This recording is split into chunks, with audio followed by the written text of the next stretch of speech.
señores, buenos días. Yo soy Francisco Marshall, soy venido de Brasil. Estoy aquí para presentar al profesor Paulo Donoso Johnson, que conozco hace un buen tiempo, un académico excelente, que está dando continuidad a estas extraordinarias semanas de estudios romanos. Es profesor de Historia Antigua aquí en esta universidad y hizo su doctorado en la Universidad de Pisa. Y hoy el profesor Paulo Donoso, que es un helenista, que ya gana fama internacional por su trabajo con la historiografía, cabe decir. Él va a presentar un trabajo que se llama ¿Fue Tácito un historiador antihelénico? ¿Fue? Vamos a saber. Vamos a saber ahora. Tanta fama. Bueno, agradezco la presentación del profesor Marshall, con quien, como decía muy bien, compartimos una amistad muy cercana por estas mismas semanas de estudios romanos, por nuestros estudios. También agradezco la organización, que evidentemente el profesor Bonocore es la figura que ha estado por tanto tiempo y sigue siendo organizador de la Semana de Estudios Romanos, y me ha permitido también estar aquí para presentar mis temas, que siempre han estado de alguna manera en el filo entre lo que es la historia griega y romana, dado que mi especialidad es la historia griega. Pero desde ahí hacerme unas preguntas también para analizar a un historiador que particularmente siempre me ha dado mucha satisfacción y también mucha dificultad por la intensidad de la obra de Tácito. Cornelio Tácito, para los estudiantes que no saben, historiador que lo van a leer en el curso evidentemente, y tiene que ver y nos presenta una historia pródiga en elementos psicológicos, elementos políticos, que va más allá de analizar, por ejemplo, o lo que había hecho en la monumental obra de Tito Livio, con los anales y con los elementos típicos de la historiografía más tradicional. Tácito avanza un poco más a una visión de la filosofía de la historia, prácticamente, y entender al ser humano y a sus personajes dentro de una lógica humana, política muy intensa. La pregunta que el profesor Marshall muy bien nos dice: ¿fue Tácito un historiador antihelénico? Esa pregunta también se la hizo en algún momento, el año 1808.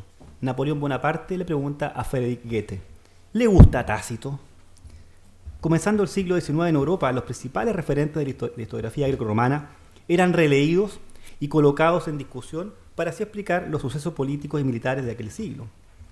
Dicha pregunta venía de este líder indiscutido, Napoleón, que veía con desdén a Tácito por sus fuertes juicios en contra de los emperadores del primer siglo. Su interlocutor, Goethe, en cambio, sentía una pública admiración por Roma, por sus géneros literarios y por la latinidad, y a su vez una, profunda o incipiente decepción por ese pasado helénico, ¿no?, que se estaba recién redescubriendo, y que la arqueología, veremos mañana con la ponencia del profesor Marshall y el profesor Bauzá-Schliemann, le va a poner nuevamente en el tapete y en la discusión académica.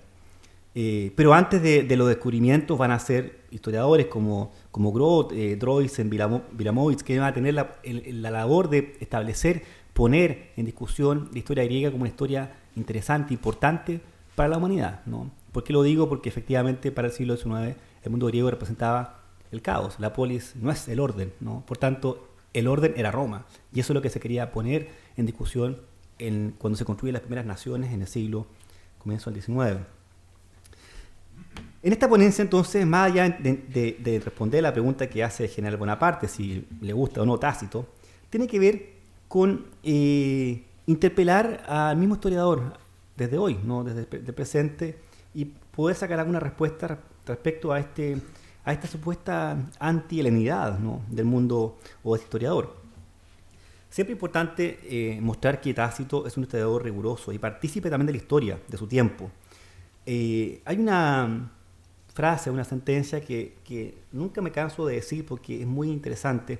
Un gran historiador, literato de comienzo del siglo XX, Gastón Boissier, él va a decir que no fue Tácito el que elabora esa imagen pérfida y cruel de los emperadores de su tiempo, porque él la encontró hecha, ya estaba. Entonces es interesante ver que no hay una noción o un ímpetu destructor de la imagen de emperadores, sino que eso ya se decía en el tiempo de Tácito.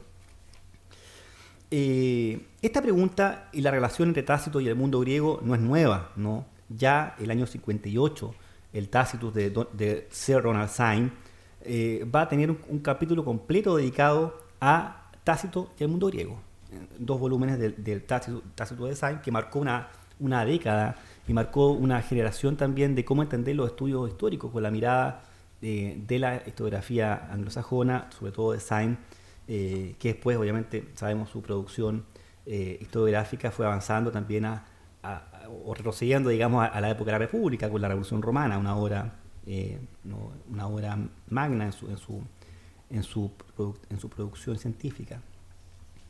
Este Tácito de Syme, que a todo esto ha sido releído, en el año 2006 se publica repensando a Tácito y repensando el Syme de Tácito también, ¿no? Cómo nos llega Syme también, nos muestra este Tácito, publicado por las ediciones ETS de la Universidad de Pisa, a cura de la profesora María Antonieta Giúa de Florencia, que analiza finalmente, bueno, cómo entendemos hoy esta imagen que nos llega de Syme y del pasado romano de Tácito. Pero Syme nos dice que hay una imagen probablemente bien compleja, ambivalente, ambigua. Es un Tácito inmune y a la vez hostil al mundo griego, en un mundo en donde la influencia griega era ya muy fuerte y profunda, comenzando por autores contemporáneos a la misma vida de Tácito, como Plutarco, Plinio el Joven, el círculo intelectual, ¿no? de la corte y obviamente la persona misma del emperador Adriano. Por tanto, no se puede decir que él vivía en un momento en que lo griego era algo desconocido, estaba completamente instalada en la opinión pública y en el mundo cultural romano. Los primeros emperadores del siglo I tuvieron distintas visiones sobre el mundo griego. Octavio Augusto era poco cercano a esa influencia griega, pero admitía las ventajas políticas que le daba el conocimiento de la filosofía helénica. Su sucesor, Tiberio, un admirador de la astrología, pero también enemigo de las pretensiones, las intrigas y la adulación de los griegos. Posteriormente, Calígula, Claudio y Nerón fueron progresivamente incorporando a los griegos en el poder y en la corte imperial. Por ejemplo, el astrólogo Balbilo, que acompañaba a Claudio en sus campañas, termina siendo prefecto de Egipto bajo el reinado de Nerón. En esta época imperial, Syme también cree que este tradicional desprecio romano por cualquiera cosa o persona que se dijera griego se matiza y se disfraza. Hay podría ser un cinismo encubierto, debido a la importancia y presencia política que los griegos alcanzan en la corte y obviamente los accesos al poder mismo, ¿no? Para Syme, Tácito, en sus historias, por ejemplo, aparece poco indulgente con el mundo griego, mientras que en los anales, según él, va a transmitir algunas advertencias, ¿no? ocultas en dirección al emperador Adriano. Dicho esto, corresponde interpelar y ahora trabajar en base a lo que yo pude leer en la obra de Tácito y ver de forma más detenida en los anales y las historias, que es donde hay más referencias, ¿no? de Tácito respecto a este supuesto antihelenismo y finalmente por qué podría él hablar de forma un poco negativa del mundo griego y cuáles habrían sido esas causas, ¿no? esa causalidad. Entonces, comenzando con los anales, en su libro segundo, Tácito, citando, por ejemplo, las páginas de algunos senadores del tiempo de Tiberio, donde, por ejemplo, se revela alguna de las fuentes, por ejemplo, que tuvo Tácito al momento de concluir su historia, va a relatar, por ejemplo, cómo el Senado recibe propuestas para deshacerse, por ejemplo, del poderoso Arminio, un jefe bárbaro, que Tácito eleva, y eso también tiene que ver con su obra La Germania. Dice, es el liberador de la Germania y quien desafió el poder de Roma durante el apogeo de su imperio. No da lo mismo desafiar a Roma en la monarquía que en el imperio, ¿no? Cuando la monarquía estaba construyéndose la ciudad, que en el apogeo de la ciudad, con todo el poderío militar de las legiones, ¿no? Y Arminio logra desafiar el poder de Roma. le otorga el imperium, el gobierno de Arminio. El concepto imperium está, y Tácito se lo otorga a este personaje. En este contexto, cuenta Tácito que la muerte de Arminio se produjo a los 37 años, muy joven obviamente, después de 12 años de floreciente imperium. Sobre su figura, dice Tácito, y esto es importante, ¿no? Cantan todavía entre los bárbaros, pero no se habla de él entre los anales de los griegos. La explicación a esta ausencia es muy reveladora, porque ellos, los griegos, dice Tácito, no admiran sino sus propias cosas, a diferencia de los romanos que exaltamos los hechos antiguos y no desdeñamos los acontecimientos de nuestros tiempos. Es interesante y contradictorio que en el mismo libro, Tácito, luego de haber sentenciado el poco interés, ¿no?, de cómo los griegos, ¿no?, habrían tenido pues, la vida de un héroe como Arminio, nos presenta también con una tenue mueca de complicidad el siguiente relato contenido en el capítulo 28 de los fragmentos conservados de los libros quinto y sexto de los Anales. Y dice el historiador: bajo el consulado de Paulo Fabio de Vitelio, después de largos siglos, llega a Egipto el ave fénix, ofreciendo así a los más entendidos de ese pueblo y de los griegos materia de extensas disertaciones. Sobre este milagro se exponen aquellas noticias que concuerdan desde diversos orígenes y muchas otras que son inciertas, pero no inútiles de conocer. Cierro la cita, y es un episodio que es mucho más extenso y recomiendo vivamente leer, ¿no? La historia de la ave fénix aparece con historicidad, o al menos con un intento de darle historicidad a un elemento que es mitológico, ¿no? Y cuando termina este episodio, va a decir Tácito, todas estas cosas son inciertas, ¿no? También tiene que ver con ese ámbito de duda, ¿no?, de poder discernir qué es lo que es real y qué finalmente es ficticio y qué es fantástico, ¿no? Son cosas inciertas y deformadas por elementos fabulosos. No es, sin embargo, desechada la posibilidad de que alguna vez se haya visto esta ave en Egipto. No deja finalmente a criterio del lector. La mirada de Tácito es sugerente pero a la vez capciosa. Si anteriormente Tácito afirma que a los griegos no le interesan los asuntos de héroes bárbaros como Arminio, en este episodio nos indica que los griegos son los entendidos en temas fabulosos e inciertos como el ave fénix de Egipto, y más aún le dedican largo tiempo y largas disertaciones a ver, obviamente, temas que finalmente se quedan en la ambigüedad del mito. No se requiere mayor entendimiento para leer entre líneas a Tácito y la diferencia que quiere mostrar entre Grecia y Roma. Los romanos están llamados a construir el pasado histórico de Roma y los pueblos sometidos a ella. Los griegos, en cambio, parecen perder su tiempo en estudiar relatos fantásticos, fútiles y de poco valor histórico. En el libro noveno de los Anales, décimo primero de los Anales, Tácito narra con especial interés una de las reformas con las que se recuerda al emperador Claudio, un historiador que también ha sido interesante su descripción, ¿no? En la misma Anales también y en sus biografías que quedan de él, ¿no? Un historiador que presumía de entendimiento pero no lo tenía, o inteligencia. El estudio de un nuevo alfabeto, que fue una de las grandes obras por las que se conoce el reinado de Claudio, y la incorporación de nuevas letras a este mismo. Dicha reforma, que fue recibida por el Senado, no tuvo mayor impacto, solo en el emperador mismo, que presumía, como decía, de estos conocimientos acerca de la gramática de los primeros pueblos. Y Tácito, reproduciendo parte de los dichos de algunos egipcios, a quienes se declara como los primeros en representar las ideas por medio de figuras de animales, como muy antiguos documentos impresos del pensamiento humano. Va a decir también que los fenicios llevaron la escritura a Grecia, difundiendo que ellos fueron los que lograron tal hazaña, cuando también la habían heredado de otros.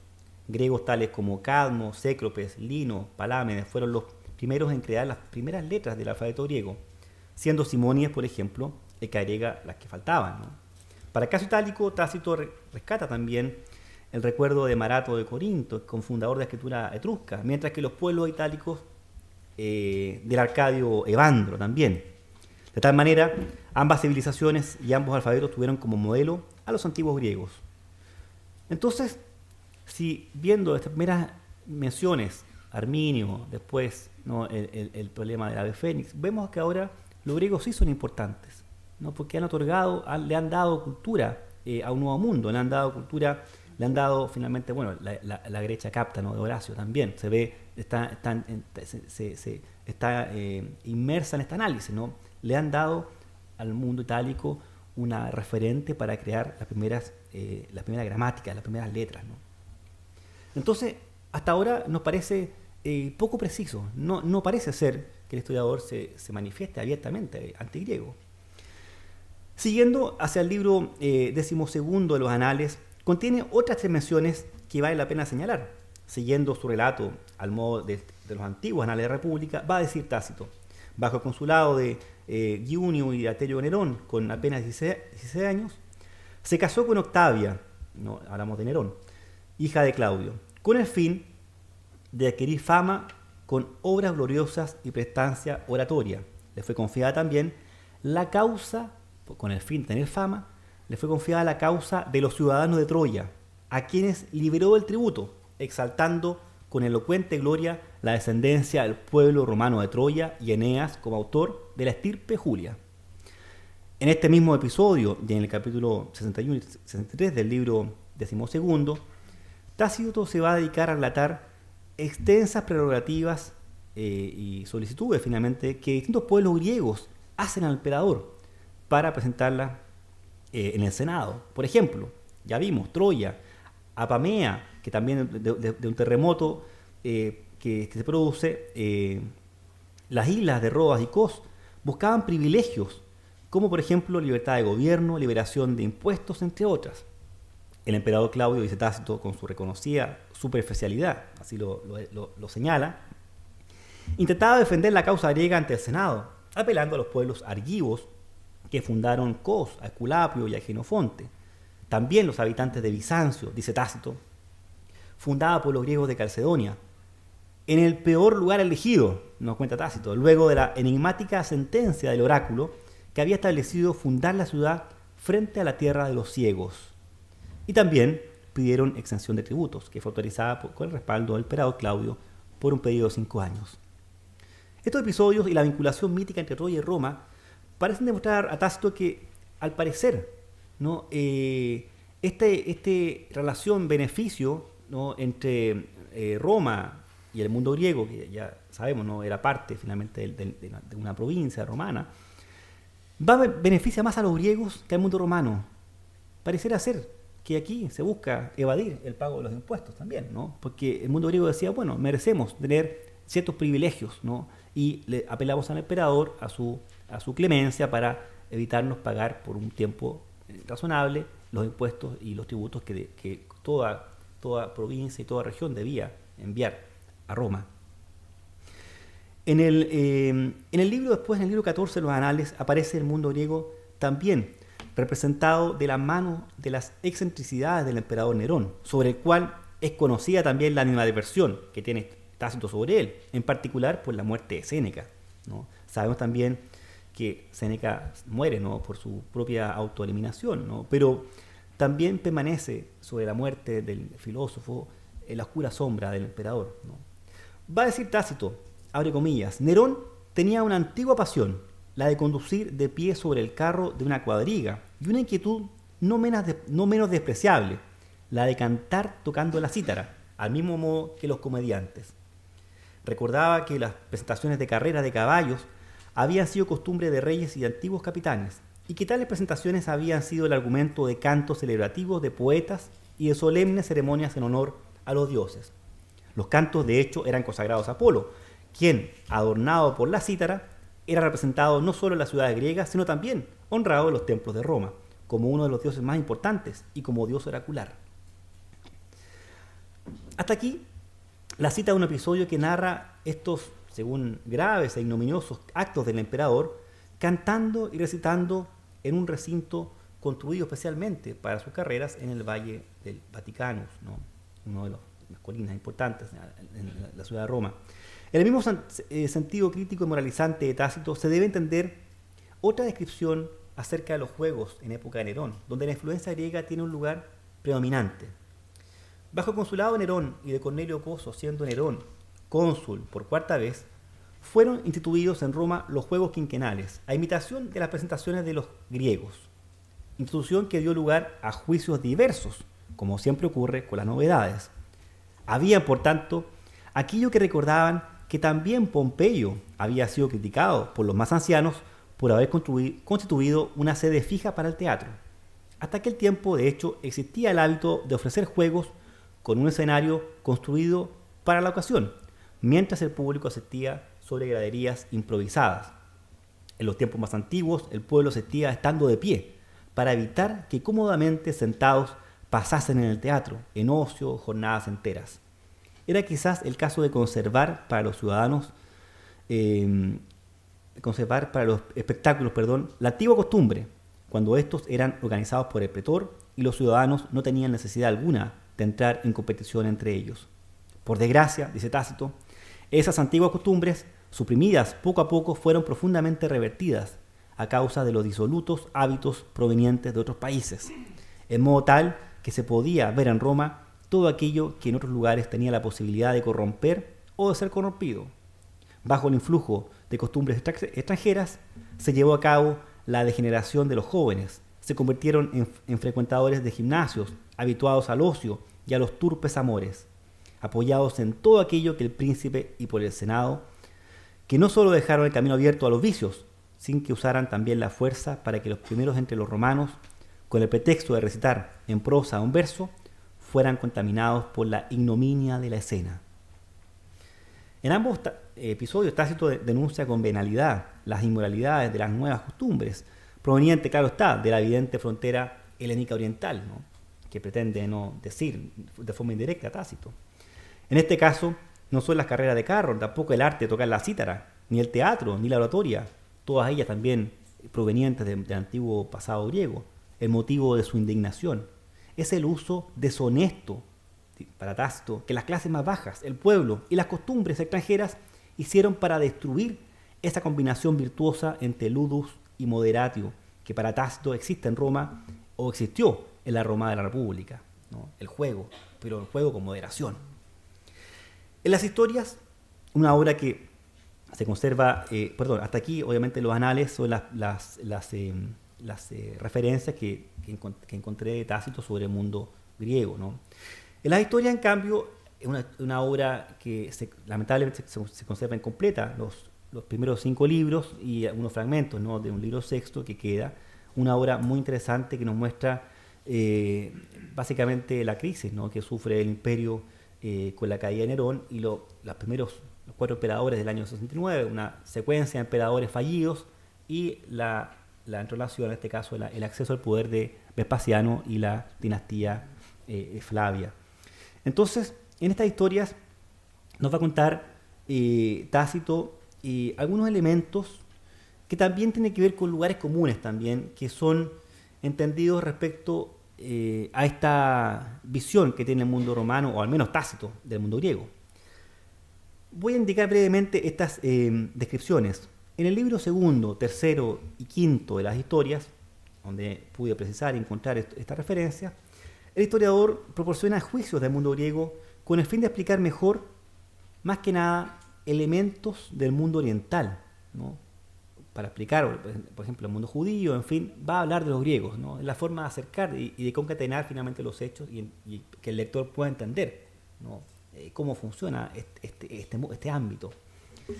En un ámbito también donde los límites y las fronteras parecían también lejanas al lector, ¿no?, a quien era el que leía estas obras, ¿no? Así pues, para Tácito se producen ciertas también contradicciones en su descripción, en donde el pueblo griego aparece, por ejemplo, como amante de las antigüedades, negligente, licencioso.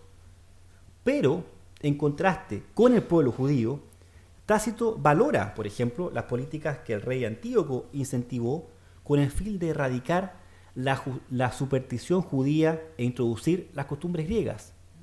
Bien, o sea, eso es algo bueno, porque para Tácito, ¿no?, era necesario hacer progresar a un pueblo tan abominable, refiriéndose al pueblo judío, ¿no? En el libro quinto, famoso libro donde hay una interesante relación sobre el mundo judío. Acercando entonces a una supuesta conclusión, a la pregunta finalmente que me interpela el profesor Marshall, ¿fue o no Tácito un historiador antihelénico? Habiendo revisado entonces la sentencia,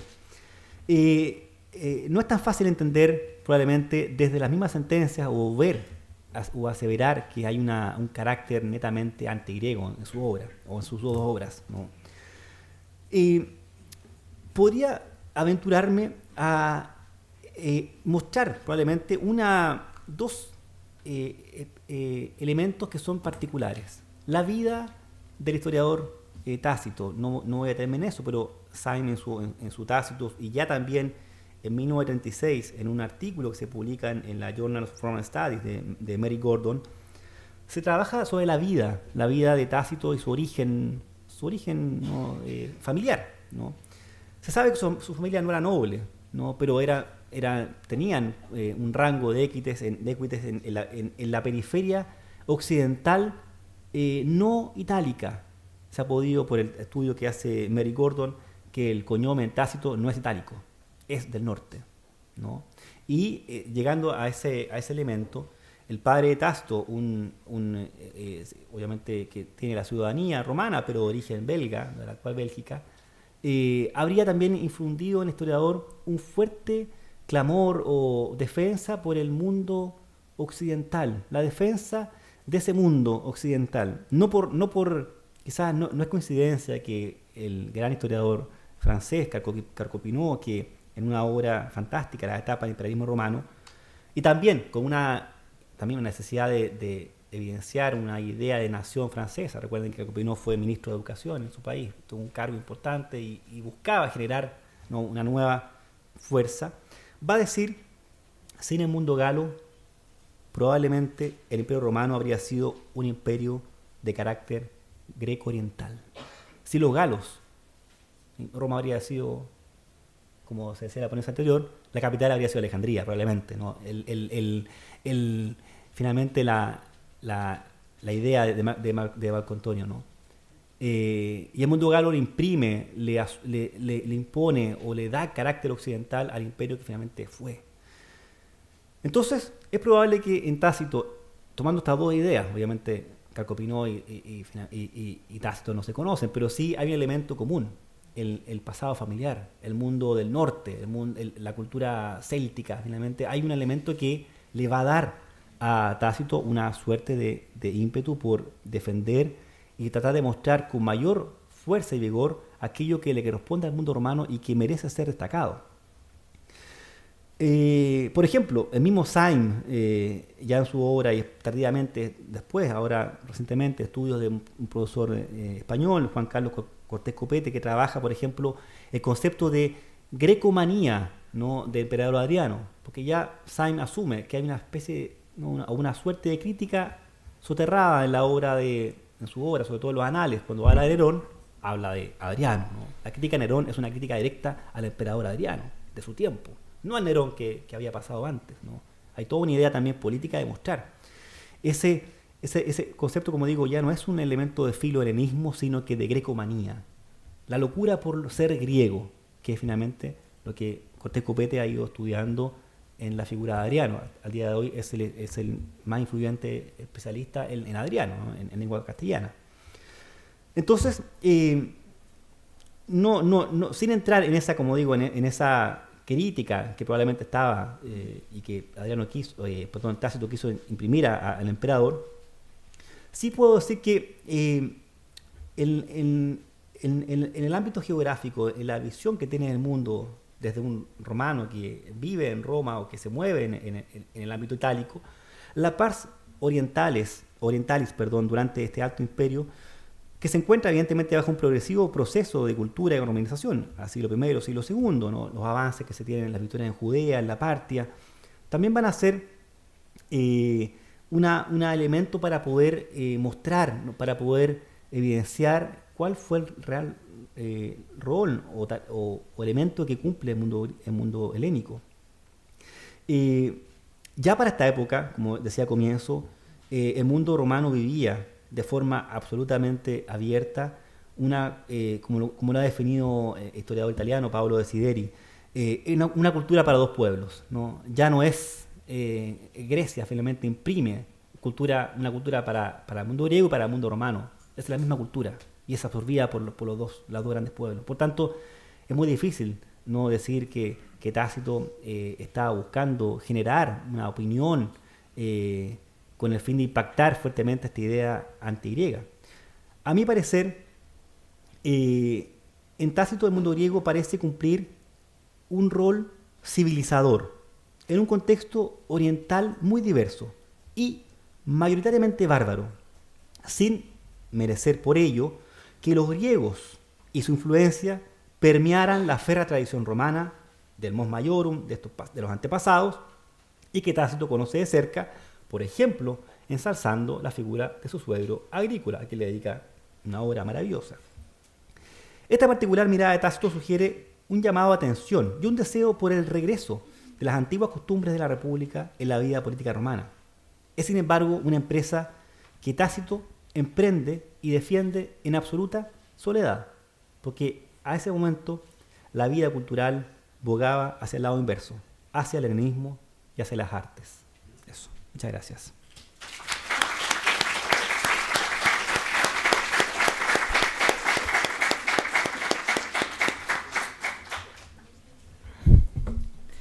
Muchas gracias, mi caro profesor Paulo Donoso.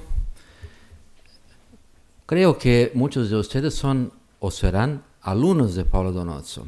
Eso puede muy bien ser una cuestión de una prueba, de un examen. ¿Fue Tácito un historiador antihelénico? Buena ocasión para saber si ustedes están de acuerdo, qué piensan, si han comprendido lo que ha puesto el profesor. Para eso está abierta la palabra, para las cuestiones, incluso, claro, todos los profesores. Por favor. Bueno, esta visión, ¿no es cierto?, de Tácito puede ser producto, ¿no es cierto?, de que en esta época se vea lo griego como algo pernicioso, ¿no es cierto?, como un relajamiento de las costumbres versus un conservadurismo que podría defender Tácito, ¿no es cierto?, en las virtudes romanas. ¿Podría ser eso el origen? Es que es difícil decir que lo griego era pernicioso en este momento, ¿no? Si ya vemos que el mundo griego había inspirado a Virgilio, había inspirado a Horacio, había inspirado a la oleada ya del siglo II, a un Plutarco, a Plinio, que era de su época, Plinio el joven. Por tanto, yo no diría como un elemento pernicioso, no es pernicioso para el mundo romano. Probablemente es una mirada personal en que Tácito ve una cierta desdén con el fin de potenciar y mostrar, ¿no? Darle énfasis a este occidente. Si nos muestra, si nos dice, ¿no?, que Arminio fue esta gran figura, ¿no?, y hasta el día de hoy, ¿no?, Arminio ha sido destacado en el siglo XX, hubo grandes representaciones de Arminio en el contexto de las guerras mundiales, ¿no?, para ensalzar ese pasado bárbaro, ¿no?, del guerrero, ¿no?, que lucha hasta la muerte. Por tanto, en el mundo de Tácito, en su mundo, evidentemente hay un interés, ¿no? Y si uno lee la Germania, evidentemente, ¿no?, estas ideas, ¿no? La Germania es la idea, la obra en donde estos bárbaros en la Germania son capaces de vivir bajo una idea de ethos o de virtus mejor que lo que se estaba viendo en la misma Roma, ¿no? Por tanto, otorgarle ese elemento virtuoso al mundo germano es obviamente la respuesta, ¿no? Ahí está la respuesta. Entonces, no es que lo griego fuera pernicioso para Roma, es probablemente para Tácito un elemento que le molesta, ¿no? Pero no hay en el mundo romano un rechazo a lo griego, al contrario, ¿no? Había que ser griego, ¿no? Y de hecho sabemos, ¿no?, ya que desde los últimos siglos de la República, la Imitato de Alexandria se instaló en la política romana, republicana y el imperio. Por tanto, no era un elemento rechazado, al contrario, era motivo de admiración e de imitación. Me surgía un poco la duda con respecto a cuando usted hablaba, como por ejemplo, de cómo los jóvenes se veía como que tomaran actividades que podían considerarse como más holgazanes o dadas al ocio. Entonces me surgió la duda, a lo mejor, aparte de Tácito, dentro como del común romano, ¿cómo se veía en general al mundo griego, a la cultura? Es decir, por ejemplo, los jóvenes los veían desde una perspectiva más positiva porque apelaba mejor a sus intereses, y Tácito, ya más como un conservador, lo veía peor manera de alguna forma decirlo, ¿se generaba en la sociedad común como esa separación de cómo ver al mundo griego?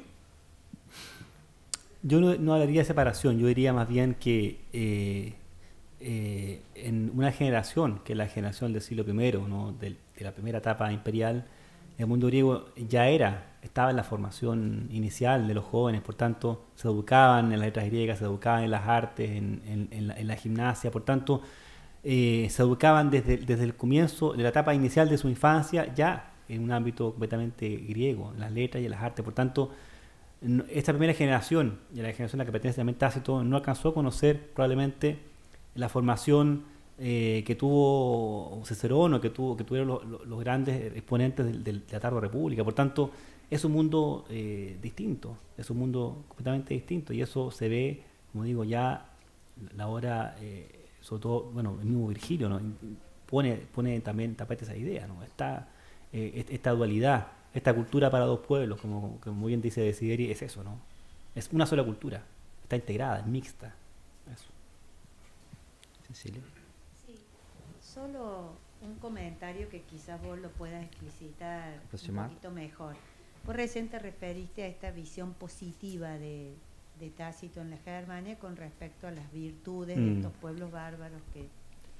Ahora, si uno mira y piensa que la Germania de Tácito, que es una obra dirigida a un público romano y que en realidad esa imagen de los germanos es como una construcción del otro ficticia, digamos, es una construcción discursiva absoluta, porque el destinatario es esa sociedad romana en crisis que perdió los valores. Entonces, en realidad, como él piensa en estos valores republicanos perdidos, entonces, claro, es como que la Germania de Tácito es una forma de decir, bueno, mira, acá hay estos conservan todavía los valores y esta es una sociedad. Entonces, no es que responda a qué piensa él realmente de los germanos, o que uno pueda encontrar elementos para la construcción de una etnografía, decir, bueno, cómo eran estos pueblos, sino que más bien podría uno pensar es una construcción discursiva del otro, política, porque en realidad es el modo de construir su mensaje, ¿no es cierto?, para un destinatario específico, que es la sociedad romana de su época. Bueno, sí, evidente, esa construcción, esa representación es clara. De hecho, uno de los autores que trabaja esa idea de representación de este mundo germánico llena de elementos idílicos, no podría decir, está, por ejemplo, en la obra del colega, la profesora de Villiers, que trabaja a Tácito, ¿no? Olivier de Villiers trabaja en Bordeaux la figura de esta construcción de Tácito del bárbaro como esta salvación posible para Roma en la idea de la virtud, pero también está llena de contradicciones, porque probablemente también no hay certeza de cuánto o qué tanto conocía del mundo germánico Tácito. Entonces, el punto es hasta dónde el diseño de esa obra, la Germania, es evidentemente un modelo más bien de propaganda más que de una descripción etnográfica, porque evidentemente está lleno de elementos, constructos culturales, sí. Sí. Profe, acá. Sí. Entonces, porque no me queda muy claro, hay como en la cultura romana una doble noción de lo griego, como bien dice usted, como una dualidad, una contradicción. Y entonces se puede decir que esa contradicción se hace patente en el pensamiento de Tácito sobre lo griego. Bueno, sí, o sea, uno puede decir, habían grupos políticos, sobre todo en algunos, sobre todo en esta época, ¿no? En la época de Tácito, probablemente en el Senado recibían algunos elementos políticos que buscaban volver finalmente a la antigua virtud, al antiguo poder de los antepasados romanos, ¿no? Recuerden que otro elemento particular, que no lo mencioné acá, pero sí está muy fuertemente dado en el mundo romano, es la religión. La religión etrusca es la conexión con ese pasado originario del mundo romano. y continuar con el ritual es parte, es renovar, es reinterpretar una vez más un acto sagrado que está en los orígenes de la fundación de la ciudad. Y en ese contexto vamos a ver que ya en la época de Tácito, ya mucho antes, habían ingresado también las religiones orientales, ¿no? Ya la religión griega estaba fuertemente, la religión persa también, el cristianismo, ¿no?, más tardíamente, y vemos también cómo vemos esa vinculación, y la religión también va a ser un grito desesperado por decir, bueno, hasta dónde se mantiene lo nuestro y hasta dónde aceptamos estos nuevos rituales que están también permeando la sociedad, ¿no? Porque evidentemente lo de Tácito es una mirada más bien literaria, histórica, ¿no? Pero el punto es cuántos romanos leyeron a Tácito finalmente, ¿no?, en este diario, pero en la vida diaria uno se podía ver también esa dualidad o esa contradicción en la religión, ¿no? Hasta dónde permitimos que lo oriental siga permeando la antigua tradición de los arúspices, de la adivinación romana, en fin. Por ahí hay una respuesta desde la sociedad, podríamos decir.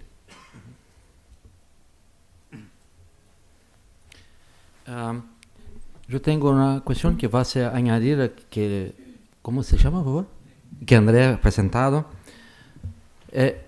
¿En qué medida se puede ubicar los términos del, vamos a decir, templado antihelenismo de Tácito en una retórica que existe en el mundo romano? Es decir, en su mundo sincrónico y en su mundo de antecedentes y consecuencias. ¿Cuánto él utiliza de una retórica tradicional antihelénica, lo que es de él, si podemos acercar o formular esa cuestión para así dimensionar lo que es el antihelenismo de él? Lo que es de él, lo que es un trazo que compone la afectividad romana. Sí, como decía en las últimas palabras, yo me acerco más a una idea más bien pragmática. No, finalmente, según mi visión, mi propuesta es que Tácito, este mundo griego resulta ser una carta que la utiliza en ciertos pasajes, ¿no? Bien, por ejemplo, para decir, bueno, había otros pueblos que estaban menos civilizados y el mundo griego funciona y sirve para acercar la civilización finalmente a la cultura romana, ¿no? Como ocurre con el caso de los judíos, ¿no? Así lo dice abiertamente. Pero también el mundo también es una carta que la usa también para comparar y para decir, bueno, hay también en nuestro occidente, en la parte occidentalis, una tradición que es no es tan antigua como la griega, pero sí ha logrado posicionarse y cosas que los griegos no pudieron hacer, ¿no? Hacer un imperio. Entonces, también en esa lógica, lo que busca Tácito es mostrar una vía, como digo, un poco ambigua, ¿no? Una carta para poder comparar a pueblos que él considera bárbaros, que están lejanos, como en la periferia, ¿no?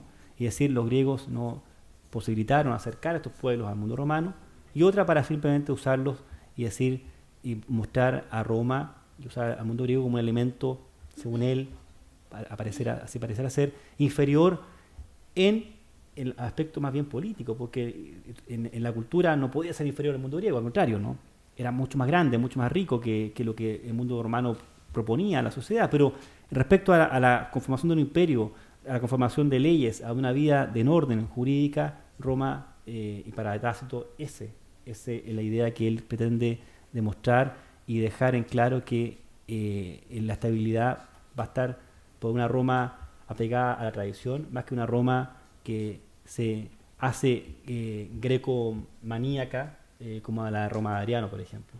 A eso uno podría establecer. Hay, como digo, partes y hay elementos en que utiliza el mundo griego de forma indistinta y no se puede hablar de una sola visión antigriega, sino que más bien un uso bastante práctico para poder defender finalmente el legado romano y para poder establecer la vinculación en su descripción narrativa con el mundo oriental. Eso. Gracias. Vamos a la última cuestión, por favor. Me quería preguntar, ¿qué lo llevó a hacer la experiencia sobre Tácito? Básicamente, ¿qué le llamó la atención? ¿Qué eligió a estos dos? ¿Por qué no? Porque Tácito yo lo he venido estudiando hace mucho tiempo. Ustedes saben que mi área de especialidad es la historia griega, pero finalmente desde el mundo romano Tácito se acerca mucho a una visión racional de la historia que Tucídides, que es el historiador que yo estudio de forma más detenida, ha tenido. De hecho, hay modelos, ¿no?, de Tucídides que se pueden replicar en la historia de Tácito. Por ejemplo, en la conformación de discursos, de relatos, de ideas también sobre la mentalidad, la racionalidad, ¿no? Este relato, por ejemplo, del ave fénix es maravilloso, ¿no? Porque ahí nos muestra cómo finalmente Tácito no se encandila con el elemento fantástico, sino que lo pone en tela de juicio, lo critica y dice, bueno, usted será el que deberá creer o no en esto, pero yo le informo que ocurrió, y los griegos se dedicaban a estudiar estas cosas, ¿no? Entonces, tiene que ver más bien con esa idea de la historia más bien racional, que en Roma, a mi parecer, Tácito informa muy bien y genera esta construcción también de personalidades políticas y culturales de muy buena manera. Por eso, ¿no? Ese es el motivo. Aquí, por favor. Tal como tú lo has presentado, Tácito pareciera que va contra la corriente. En realidad no se puede entender el mundo romano como el mundo griego. No soy el primero que lo dice. Te lo pregunto. ¿No será que Tácito es un nacionalista, por ejemplo? Porque uno tiende como a refinar mucho el análisis, pero a lo mejor es más simple. Sí. A lo mejor es un nacionalista. ¿De qué nacionalismo hablamos? Claro. Pero podría ser tratado de esa manera, ¿no? Y no necesariamente como un intelectual viviendo en un mundo absolutamente cosmopolita como el imperio, donde no puede negar la presencia de lo oriental, de lo griego, por supuesto, y buscar una postura como radical. No sé, ¿no se te ocurrió? ¿Hay escritos sobre eso? No tengo idea. Sí, de nacionalismo en Tácito, Syme intenta acercarse a eso, pero no hay una propuesta, porque claro, es complejo tomar el nacionalismo, un concepto de la modernidad, para el mundo clásico. Yo había pensado incluso en asociar también un concepto que es más arraigado todavía, que es el orientalismo de Said, ¿no? El orientalismo de Said, uno podría también decir, probablemente tomando este elemento moderno, contemporáneo, y en que, claro, casi esto también uno puede decir, construye un oriente completamente diverso, también deformado probablemente, para obviamente establecer este predominio, el realce de la latinidad, del mundo occidental, de su pasado, ¿no?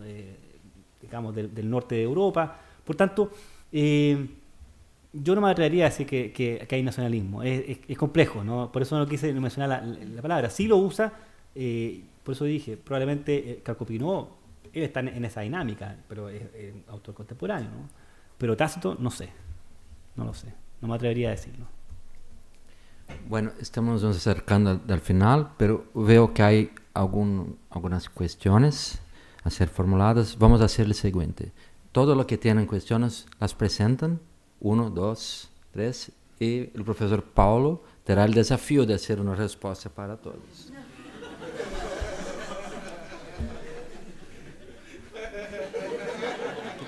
Es la vida académica. No te creas que es solo conforto y gloria. Habrá un punto de ligación entre las cuestiones. La retórica es una virtud romana también. Que te hagas bien. Tomando un poco lo que decía el profesor Raúl, ¿no será quizás que Tácito no era que era antilénico, sino que le molestaba el hecho de que se ensalzara tanto lo helénico y que fuera ese afán, ese fanatismo por ser helénico? Más que el hecho de que todo lo heleno, como lo dice antilénico, sino que es el fanatismo por ser antilénico. Sí. También mi pregunta iba dirigida también como lo planteó el profesor Raúl, acerca del nacionalismo que puede haber en Tácito, a raíz de una pregunta que me surgió en el transcurso de su acerca de cómo quizás ve Tácito a los demás pueblos no romanos y no griegos, porque a partir de esa visión también podríamos construir quizás una visión nacionalista en Tácito.